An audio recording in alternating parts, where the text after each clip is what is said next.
அவமதிக்கப்பட்ட இந்த வில்லாளன் அரசன்.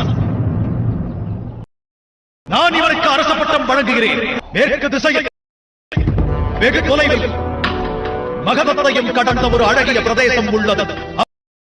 அவ்விடத்தின் பெயர்தான் அங்க தேசம். அரசன் என்று அங்கு எவரும் இல்லை. நான் உன்னை அங்க தேசத்தின் அரசனாக்குகிறேன். குமாரன் துரியோதனர், ஹஸ்தினாபுரத்தின் மீதும் தமக்கு அதிகாரம் இல்லை, அங்க தேசத்தின் மீதும் இல்லை. அவ்வாறு இருக்க ஒருவரை அரசராக்குவதற்கும் ஒரு தேசத்தை தானம் வழங்குவதற்கும் தமக்கு உரிமை இல்லை. ஆனால் நம் அரசருக்கு அந்த அதிகாரம் இருக்கிறதே. இக்கணம் முதல் அந்த வில்லாளனை அங்க தேசத்தின் அரசனாக அறிவிக்கின்றேன். பாண்டுவின் புதல்வனே, நீ உனது எல்லையை மீறுகிறாய். ஸ்ரீ முருகப் பெருமானுடைய பக்தனாவே நான். என்னை எவரும் வெல்லுவதென்பது அவ்வளவு எளிதான காரியம் அல்ல.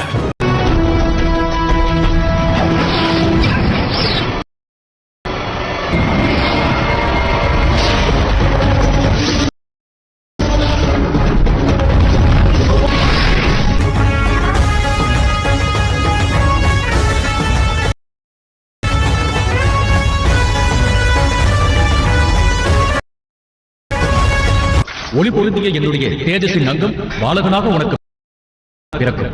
என் புதல்வன் வீரம் மிக்கவனாவா. இவ்வுலகம் அவனை கர்ணன் என்ற நாமம் கொண்டு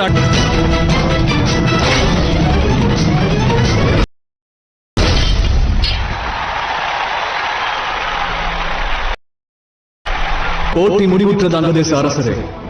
சூரியன் அஸ்தமித்து விட்டது. அந்த சூரிய தேவன் தம் மீது இரக்கம் காட்டிவிட்டார். அதற்கு சூரிய தேவனுக்கு தான் நீ நன்றி சொல்ல வேண்டும். இரண்டு வரும் இருளை கண்டு மிரண்டு விட்டாயா அர்ஜுனா? இல்லை,